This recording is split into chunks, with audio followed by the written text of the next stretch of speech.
Meet Alicia Shapiro. I don't believe in anything. It's true. I don't believe in any religion or good or bad or justice or freedom. Nothing like that. People wonder when they find out this about me. They say, what do you do? Not do anything? But I like doing things. So I do. I like making art. I like making movies like this. I don't think it's important or anything. I just like it.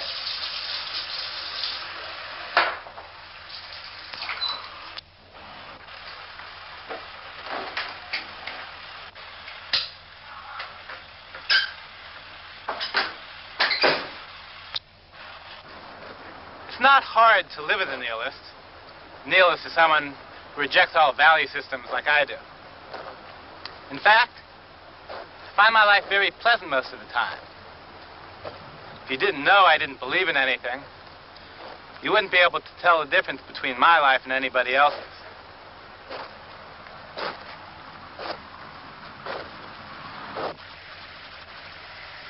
I work on my car. I watch TV. I like the news and the Rockford Files. These are my parents. This is my cat, Sluggo. Sluggo stays with Toby now. Toby is my estranged wife. Our marriage was another art piece. The marriage, not the relationship. I don't want you to think breaking up with Toby wasn't sad. It made me very unhappy because I enjoyed being with Toby. Toby is a nihilist, too. And I don't go around killing small children just because I don't believe in right and wrong. I don't think I've ever killed a small child. I just never wanted to. Some people believe it's wrong to kill, but they want to. So they do it anyway. So go figure. I like playing jokes. I play jokes on people all the time.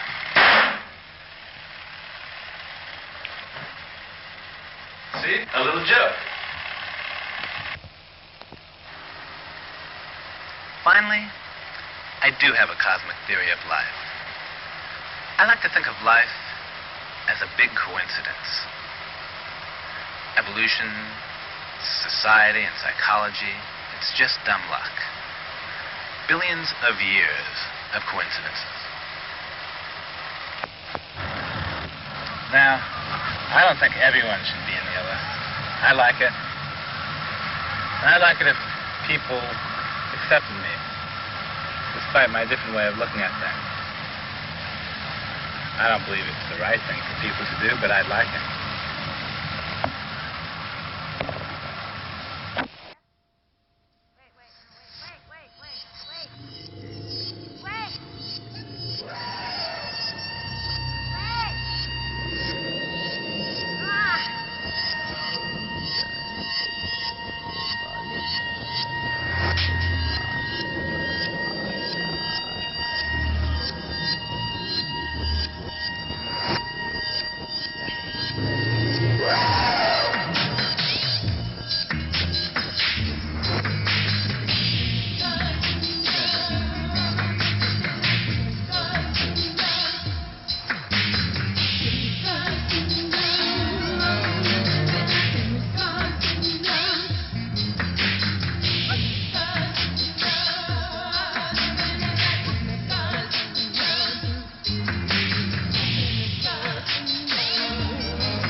this mail art show was how to beat the post office.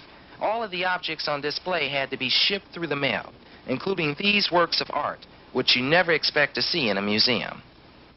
Someone sent in a broken egg, a pair of hands, a doorbell, some cheese, a frisbee, broken records, a heart-shaped pillow, and a very unusual-looking leaf from some kind of plant or weed. The exhibit drew entries from as far away as Cuba, Hungary, Tunisia, Poland, Nicaragua, Bulgaria, and Romania. This is a mail art exhibition, but basically it's a new direction in art, and it's been going on for a number of years, but it's finally become an international movement, and it's one in which anyone can participate. The show was sent with the idea of no jury, no fees, and no returns, so everything sent in the show is gratis. And the concept with mail art is that anyone who sends a piece of work through the mail, it will be exhibited.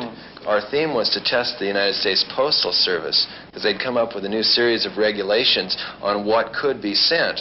And some of the people that participated really did that. I mean, we got amazing responses from the mailmen who delivered the pieces, from people who came in to see it. Jeff, tell them a Jeff Ginsburg piece here. Just trying to deliver his piece, he was chased out of 2 different post offices. He finally abandoned the piece in a post office. They threw it in the trash, and then they noticed there was an address and stamps on it, so they did deliver it to us. So, I mean, some of the pieces that we got were really absurd. I mean, I got a raw fish in the mail, and a bag of water, and a balloon that didn't get popped. In a way, we documented how efficient our postal system is, and we also documented how strange some of the people are as far as their sense of humor that wanted to participate in the show. And also the integrity of the post office. We have dollar bills hanging over there that came through with just the address of the show on them. And a postage stamp, and 3 of them came through. We received a number of extremely fragile objects through the mail that you look at it and you wonder, how did this thing ever arrive here? So in a way, that's one portion of the thing. From licking 10 or 30 cents worth of stamps and putting them on a work, you can get more exposure than spending $10 or $20 in the juried art scene. Since mail art became so popular, a lot of people visit these shows and voice somewhat different opinions. It's kind of crazy, but I like it. There's just so much good stuff here. Well, I don't like it. And I'd quit painting until I ran into mail art a couple years ago and got involved in it, and it made me start working again. I like the Cavallini poster very much. That's a real piece of artwork. I think it's a great exhibit. I think we should have left it up longer because there's so much to look at. And every time I would come in, I would see something new. This was a piece that came in, and it's Mr. Bill Goes to the Post Office. Oh, no! I think it's really amazing, some of the things that made it through the mail. It really reconfirms my, belief in the post office, that it can really work and that, that they really do their job. It's just a good way for a lot of people to be seen. I really think it's great. I couldn't really qualify this as art, and I can't conceive of black stocking as being art. Yeah, it's definitely art. The kind of people in mail art are gardeners, mechanics, social workers, janitors, people that do all kinds of various jobs to make a living, but they have art inside them and it has to come out. Well, some of the stuff is really dumb. I mean, people just send in anything and they put it up, I mean, how great can that be? Someone who sends in just a postcard with nothing on it, that's not art, because it's just nothing. Just sending in a postcard with nothing on it is art. In a sense, it's creative that you can put it together yourself, but that's not my feeling of art.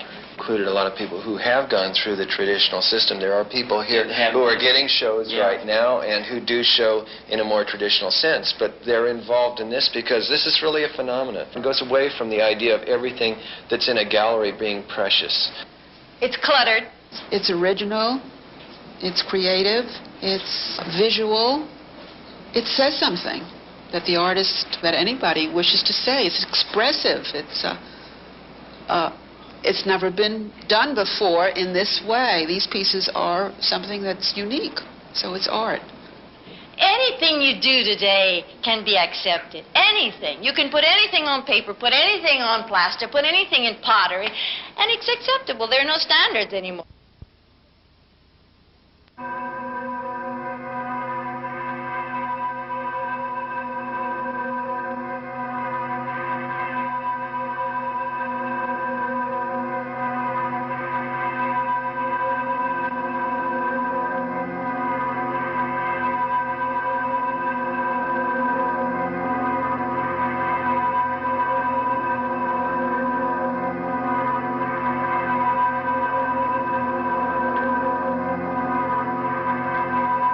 Somebody who maybe hasn't seen the Duck Factory, and they have no idea what Three's a Crowd is. I mean, it suddenly occurred to me what Jack Clark is saying may be new to something. What is the Duck Factory? The Duck Factory is a new series. It's about an animation studio. We make cartoons. All right, and you're on it, and it's And on I'm another on it. network. I'll cover all of that in the mid-break, but Okay. that's your... We interrupt our regularly scheduled broadcast to bring you a special news bulletin. This is Nigel Wedgwood Powell with Debbie Tents at our Northern California studios. Last night, in a coordinated effort, terrorists of an unidentified political faction have attacked members of the international DaDa art movement, taking hostages and inflicting personal injury and humiliation. Here's Debbie with some exclusive footage. Thanks, Nigel. Earlier today, I spoke with an eyewitness, Mrs. Addison Geely, in her suburban home. Let's see what she has to say about this atrocity. Mrs. Scungili, can you tell me, in your own words, what occurred here last night? It's difficult. I'm still so upset. It's hard. This is a nice neighborhood. I've lived here 20 years. Nice Italian and Jewish families until last night. A few Latvians selling dope, maybe, but no problems. It's been quiet. Suddenly, dogs start barking. I hear shouting. And ugly men with guns, start dragging the hostages into their car. Oh, the screams of those hostages who are going to live with me to my grave. Please. I can't say anymore, please. I have to watch Days of Our Lives. Please, I can't say anymore. This is Debbie Tents back in our studio. After the initial kidnapping, art police agents staked out houses of DaDa artists around the globe in the hope of capturing a few of the desperate individuals responsible for so much suffering. Although no arrests have been made, agents of Interpol, the CIA, and the art police have just learned that the perpetrators are all members of a radical sect known as the Death to DaDa Squad. We have managed to obtain a videotape from an art police operative who died attempting to save an unfortunate hostage. Due to the violent nature of this remarkable footage, we advise you to have small children leave the room. These scenes are not for the young or squeamish.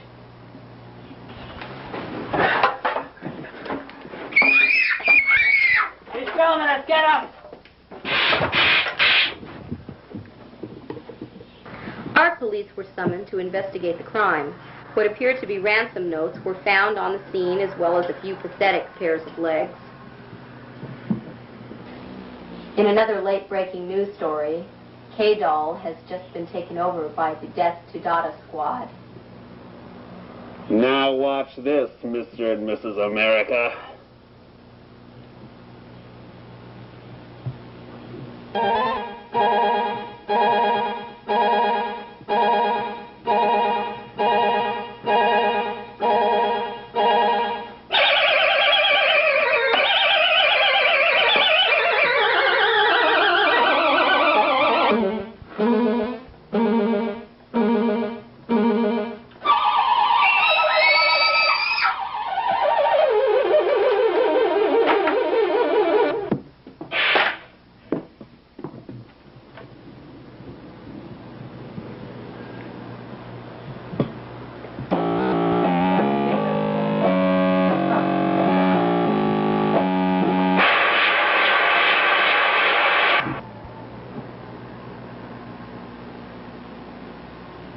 Victims of the DaDa Death Squad, you know who you are. If you ever want to see your pathetic pink flamingos again, then you must comply with our demands as follows. 1.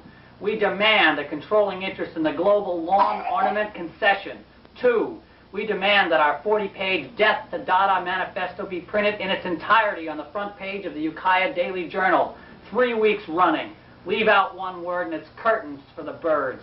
3. We demand recognition of our new movement of stolen art as a valid art form. These demands are non-negotiable. Do not attempt to alert the authorities, and don't try anything stupid, or you'll get some nice shredded pink feathers in your mailbox. We'll contact you on the details. Remember, no tricks. Death to DaDa! Yours very truly, the DaDa Death Squad. And one of our hostages now has something to say to you, America. brothers and sisters have seen the light. Too long we have suffered. Too long we have been oppressed, used by the DaDa elite for their DaDa lawn decor. Well, no more. We have had enough. Thanks to our liberators, we're now joined together in solidarity against the fascist DaDa oppressors. Flamingos of the world, unite! You have nothing to lose but your lawn. Death to DaDa! Long live the revolution!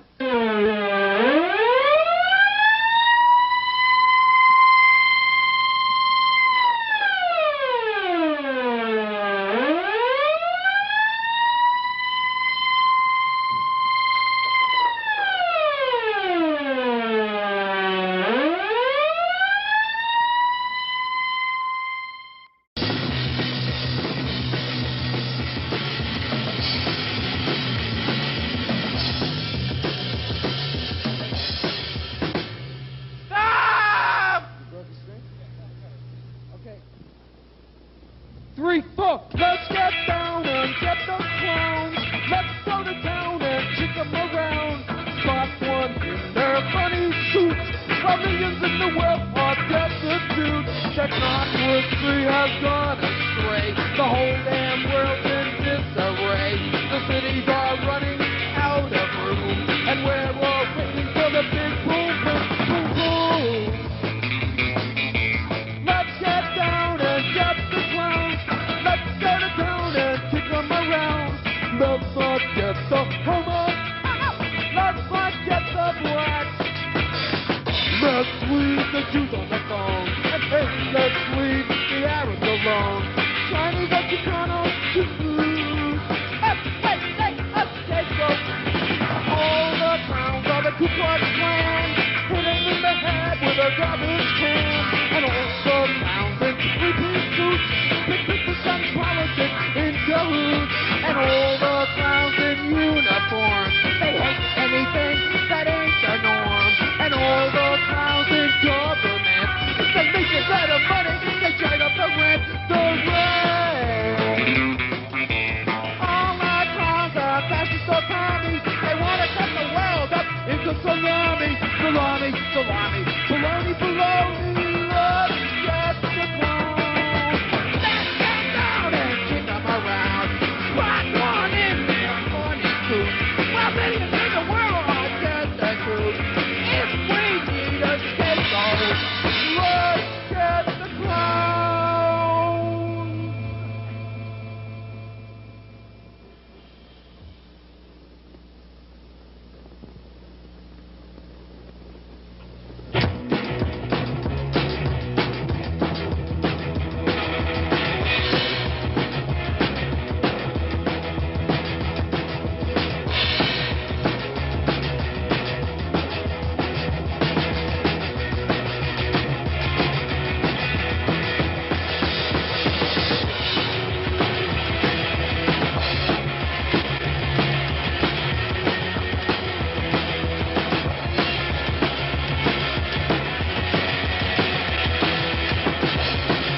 Consider a future where the madness of the present is projected and magnified.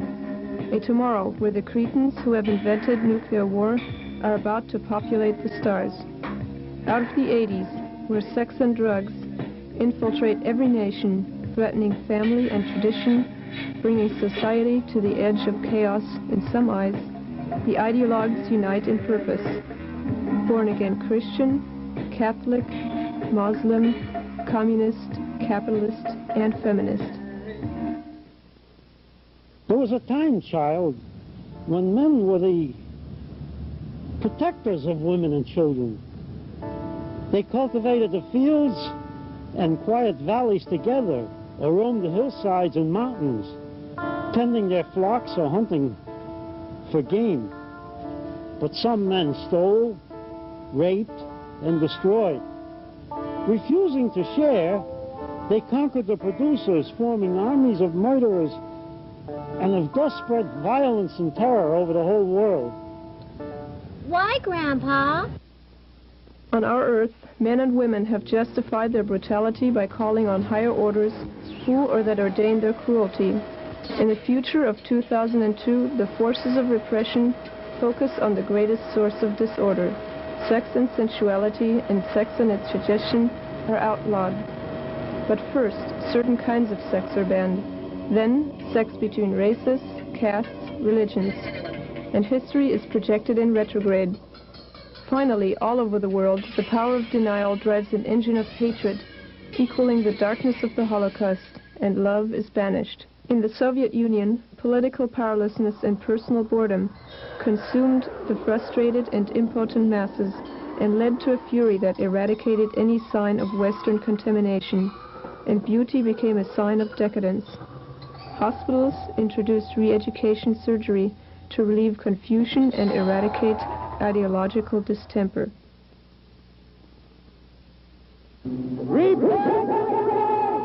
Christian bigots succeed, after centuries of every possible torture, to eradicate from the imagination of man any aspect of animal gratification in sex or sexual transcendence in life, replacing it with suffering and its enjoyment. They reverse the Roman circuses and throw sinners to crowds of frenzied faithful.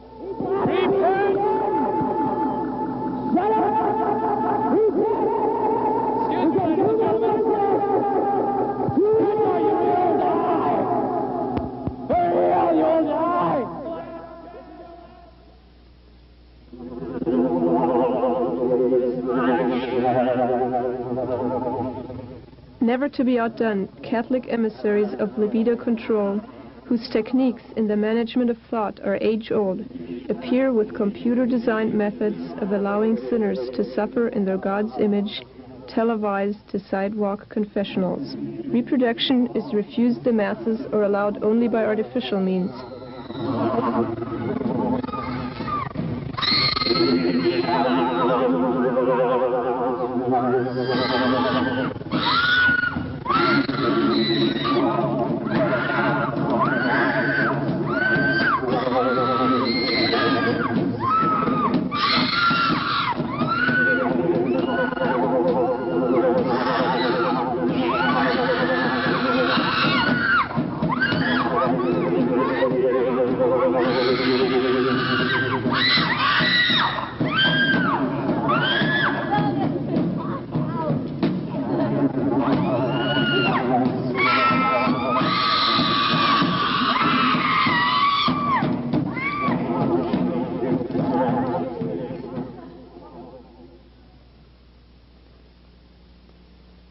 In the past, among the Muslims, control of sexual pleasure was determined at an early age, when the clitoris was wrenched from each woman child's vagina in order to ensure male control.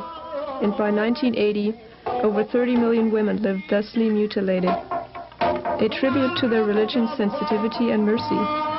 In the future, the mullahs brought to the world this gift of sacrifice.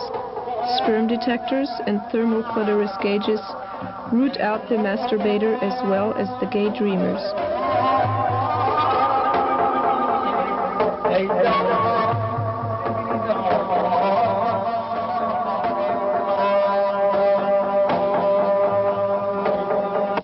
Poised for their entrance to space, the cleansed feminists who have arrived at a view of woman as much like a man as a white nigger, deprived of femininity and especially in reference to sex. A woman who cannot be accused in any way of encouraging erotic thoughts in a man, a committed member of the Make Me Ugly Club. Combing the cities, feminist anti-porn squads turn eventually to anti-lust commandos. To protect women from themselves, they strip women of feminine garb and outlaw makeup. Anything to prevent the encouragement of sexual or sensual arousal. Wearing her goods that are going to throw out your spinal column. Look, if I want to wear this...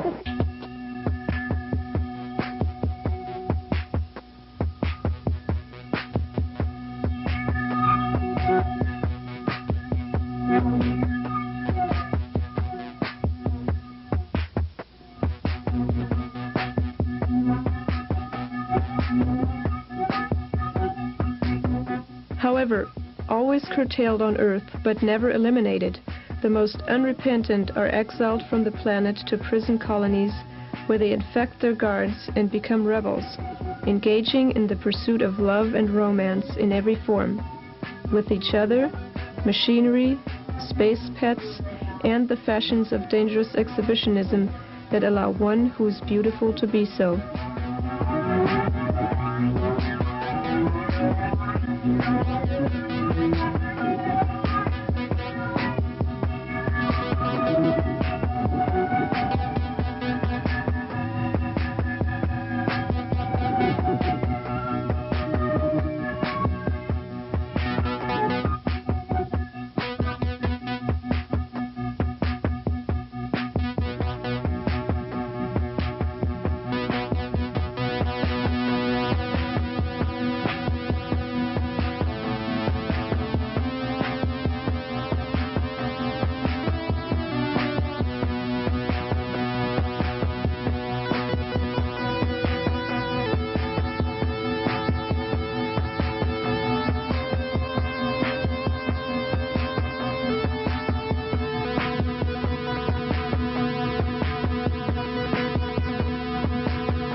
What of Earth and its gods of denial and doom?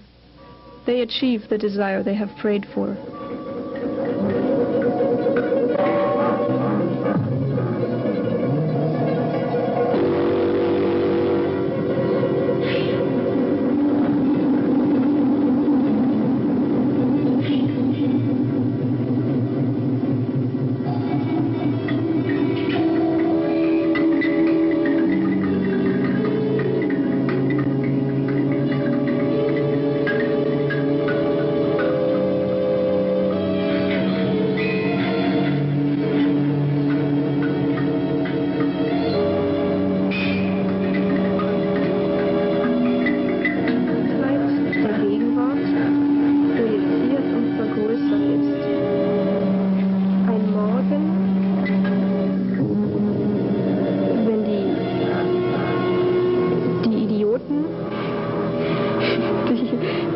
nuklearen Krieg erfunden haben, die Sterne bewohnen werden.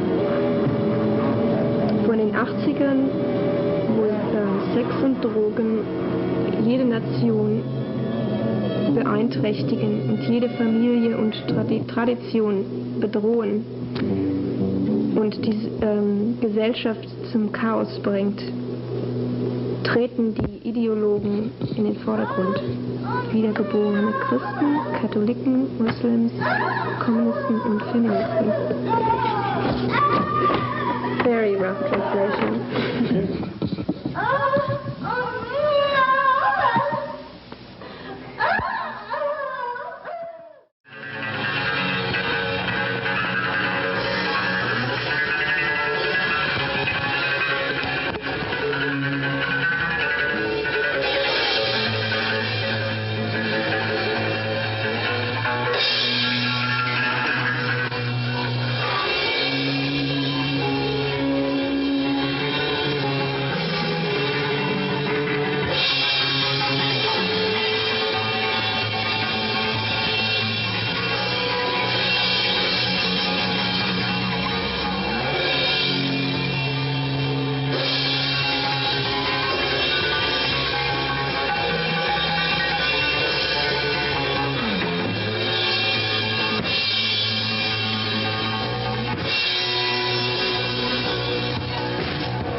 artist in the world.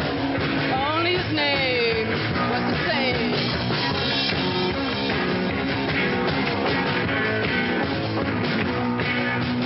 Station brought blank paper, each one was signed.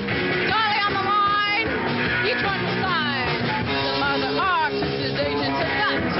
Hated style, ruined Dolly's smile.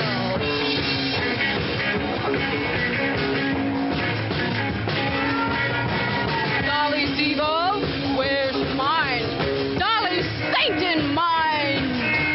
Dolly's black, where's your part? Dolly's sun apart. Dolly's gone, fearless lashes. Dolly's body gas ios. Dolly's paranoia schizo. Dolly, must you part?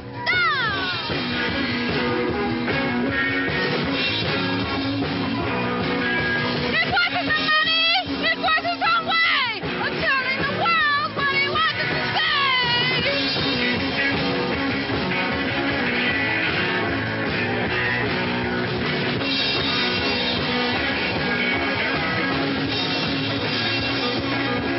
Evil? No. Genie? Yes. Who has lost? Rebel won.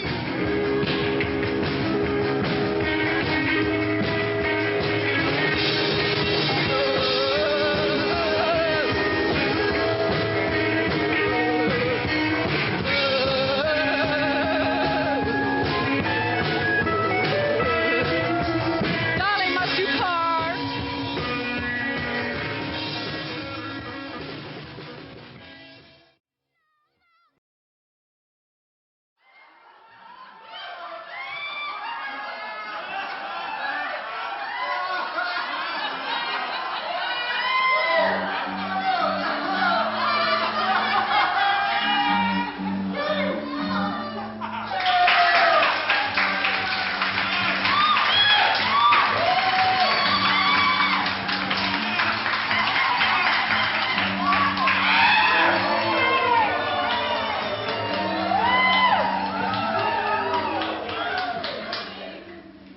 Well, tonight we have a live audience for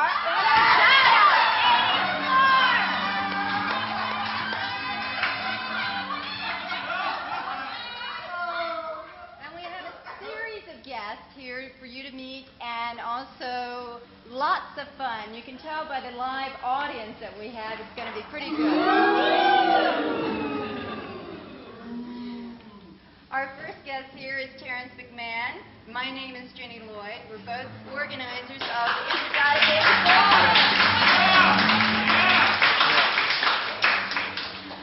How are you doing tonight, Terry? Oh, it's been a busy day, really. It's been a busy day. It's really hard out there. It's really tough. It's really hard to get along. Okay. Our first guest is Anna Banana, and she is staffing our DaDa headquarters for the whole 2 weeks, the week before InterDaDa and also the week of InterDaDa. Anna?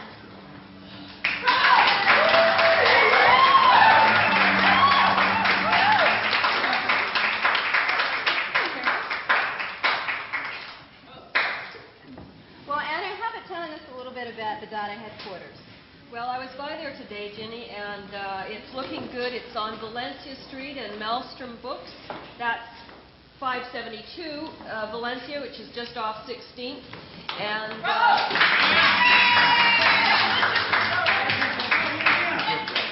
and what's the DaDa hotline number? So people can call in anytime they want to find out. I haven't got this memorized yet, but I will have it on my wrist at all times. It's 863-6008. What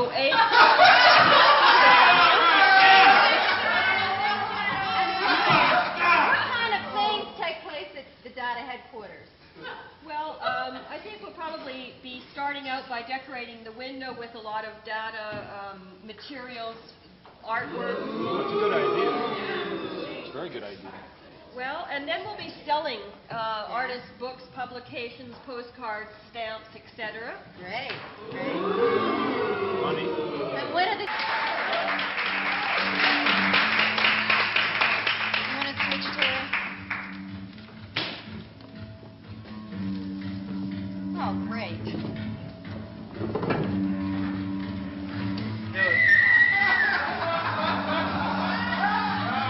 Okay, Kevin, what's one of the events that you've organized? Oh, the Mail Art Show. Show them the poster. And tell us, what is mail art? Mail art is art that comes in the mail. Anything? Well, it's been everything, Uh-huh. and it's been more than everything. And where can people see this show? Oh, at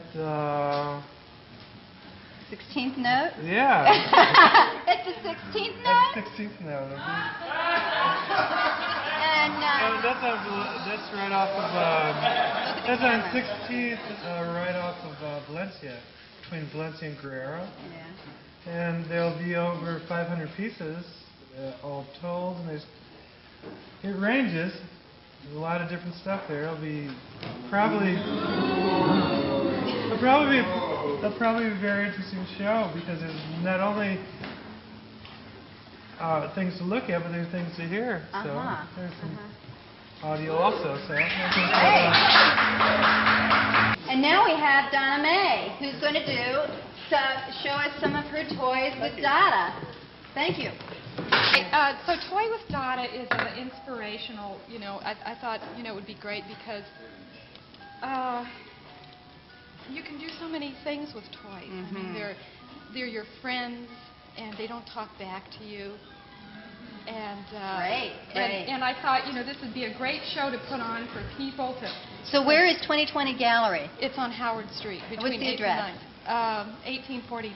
I don't know. 1840. It it's doesn't 1200 block. It's the 1200 block of Howard Street. 1249, right? Is that what it is? Okay. Yeah. Our next guest involves two members of La La Mel Incorporated, Nancy Frank and Carl Loeffler. Donna, move over.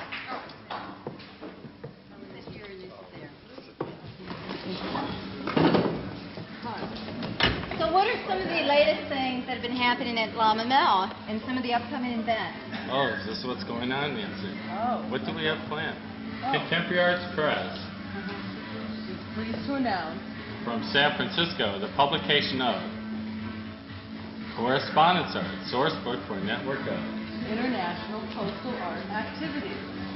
And I understand that there's a dinner called the Only Correspondence Art Dinner. Yes. What is that?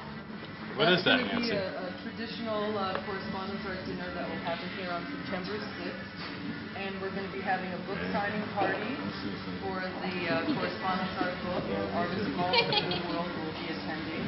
And we're going to have a cocktail hour and then a formal sit-down dinner with and live performances. Okay. Who else? We also have a preview of one of the events at the Victoria Theater. Yeah, two other famous performance artists are here. What are these? Let's hear them. Anna Banana and Victoria Kirby. Oh my God. Yeah. Are we ready for that? Anna Banana and Victoria Kirby. Oh my God. Are you going to do your vignette? Oh. Yeah, right here.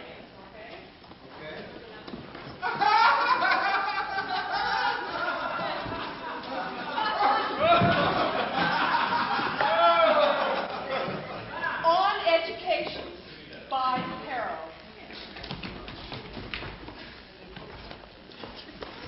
Oh, a university professor, 30 years old. Dante was a great poet. He wrote the Divine Comedy and... A university professor, 40 years old. Dante was a great poet. He wrote the Divine Comedy and...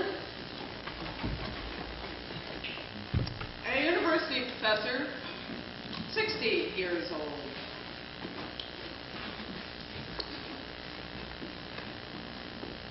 Dante was a great poet. He wrote... Why?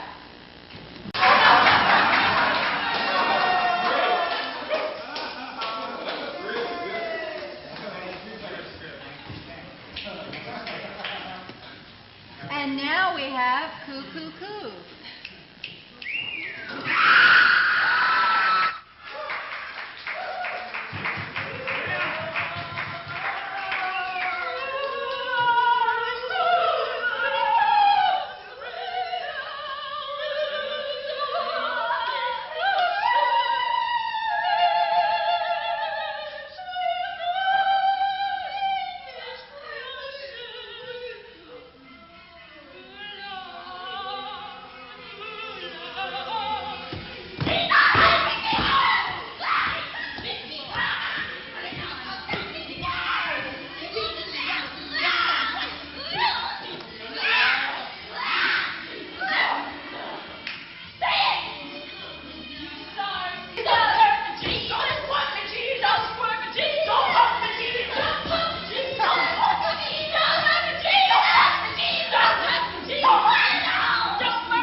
Okay, well that was Coo Coo Coo, and you had a preview.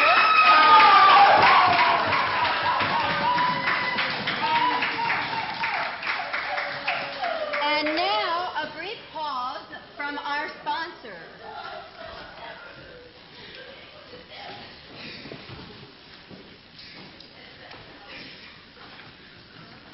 Now we have a German announcement. Willkommen, meine Damen und Herren. Es ist wunderbar, hier zu sein und es macht nichts. Was ist los? InterDaDa 1984.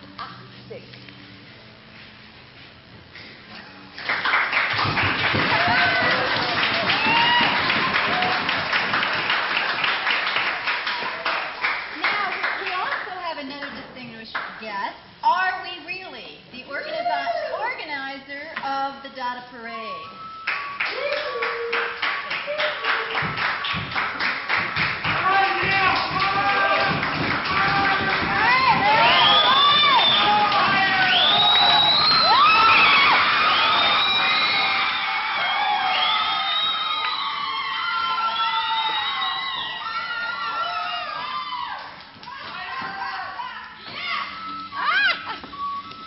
Well, really, how did you end up doing this parade? Well, I was invited to go to lunch at the Billboard Cafe by my friends. Why, I don't know, because I don't know what you were doing at the time. So I had lunch, and they said, really? You're in charge of the parade.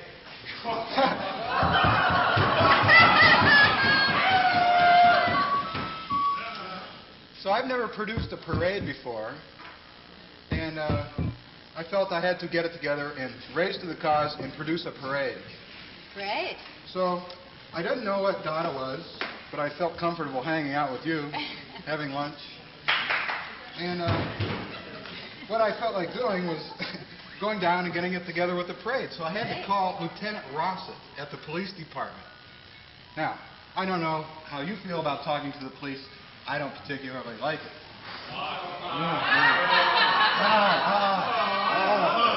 But the problem was, I called Lieutenant Rossett several times. It was very hard to get a hold of.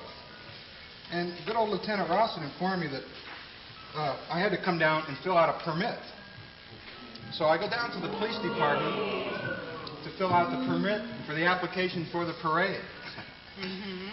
And when I went down there, I said, Lieutenant, we want to have this parade on the 9th of September. I hope it doesn't conflict with your football schedule, the 49ers. No problem, son. There's not a 49er game that day. Now, what is it you want to do with this parade, son? Well, Lieutenant, we want to go around the block. You want to what? We'd like to go around the block. You mean like DaDa around the block? Kind of like DaDa around the block, as you can see by the provocative propaganda. And where does this parade start? This starts here, right here. Oh, right there. No, yeah. Okay. This is the Remember corner that. of It starts here. 8th and Folsom Streets. The reason I was really asked to organize this DaDa parade is that they really needed a straight white boy to go down to the police department and apply for the permit. So I walked up to Lieutenant Rawson and said, "Sir, I'm very sincere about organizing this parade, and if you don't let us have a parade, we're going to have it anyway." Great.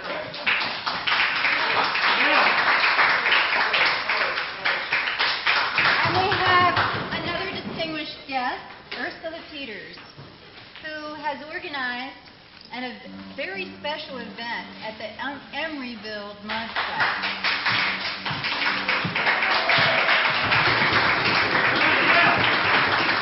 God, yes. Thank you for inviting me, you know. So what are you organizing at the Mud Flat? Yeah, Germans are horrible. They want to get existential, you know. And I invite you all to get it out, you know. I have had it. Get it up? And what is it you're going to do? Here. All of you. What is it you're going to do, Ursula? I don't do anything. I invited you to do it.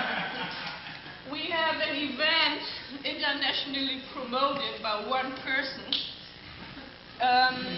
which would give you and all of them who want to join it in other areas of the world the chance to say we are sick and tired of just everything, and it's very DaDa.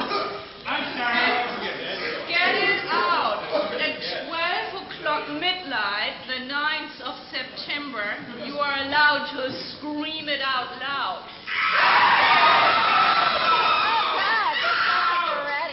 Please. And don't try to leave your car on Highway 80. All what we do is absolutely illegal there. We are already watched by the police, and they will not like it when we have a lot of cars parked in Highway 80. Please park Powell exit. There's a shopping center. And take the inside fence. Well, thank you, Ursula. Thank you.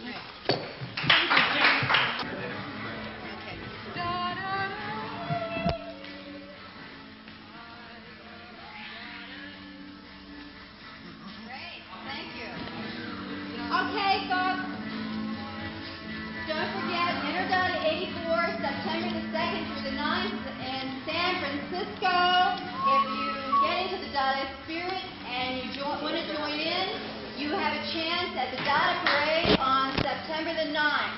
We'll have floats, we'll have people in Cavallini sticker cars, we'll have donkeys, we'll have break dancers, we'll have lowriders, we'll have artists riding on something, and I can a really promise good you time. that Lieutenant Rossett won't be there. Right. Okay, thank you.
Painted white against the blue color of imagination, moving so fast, looking so slow in the race to say, I see that shaking light out of the canopy, and the soul you find in all the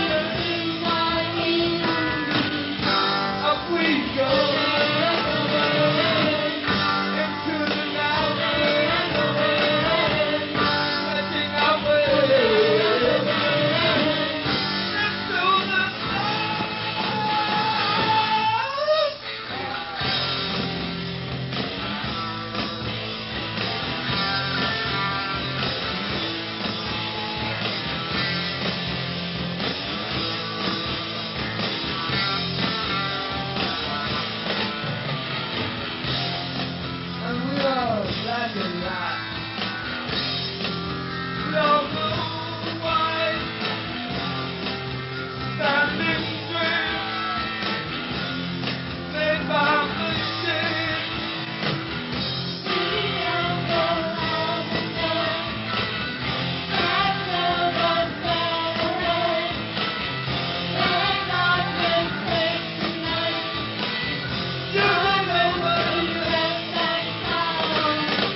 brother.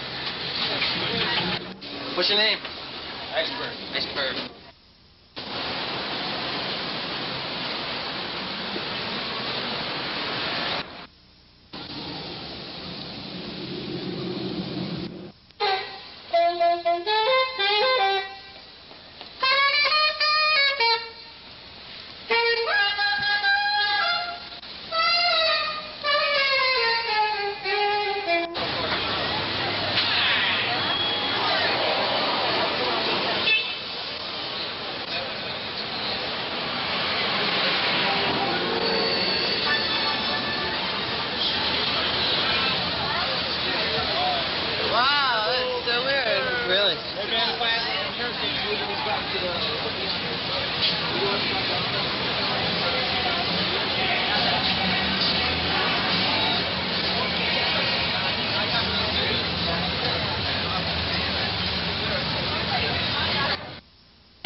Potentially captivating. I see that you have a thing for flowers. I guess the psychedelic era. Were any of you around then, or?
Audience,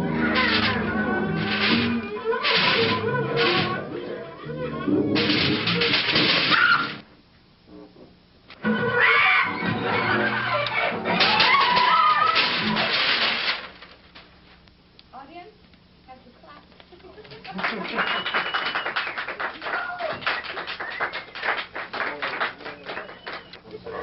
Who is in black and doesn't mind to get paint on?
Okay, if we start right away with the positive handling, can we start like in a minute? Sure. Okay, Carol? So on the other hand, can I somehow respond to Gel just dropped. Was this light gel? Yeah, down there. Do you want it back up? Yeah.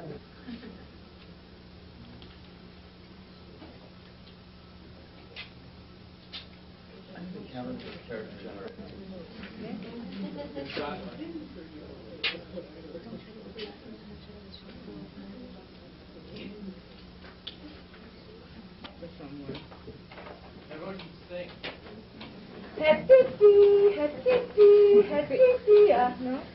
One piece, and then after I hand you the one piece, I can do two pieces of tape one at a time? Yeah. Someone go look. Yeah, shit. What's burning?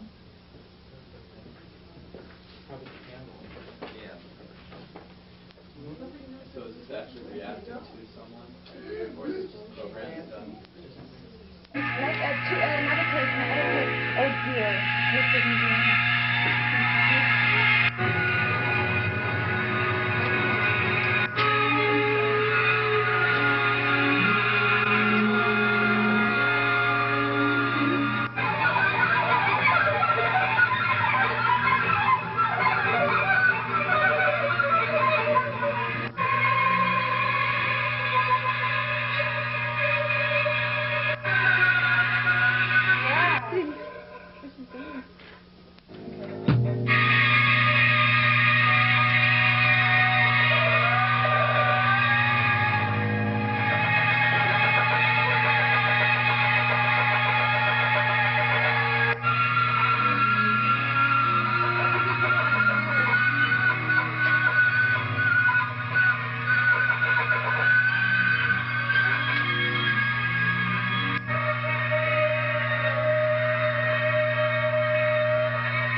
completely. My speaker.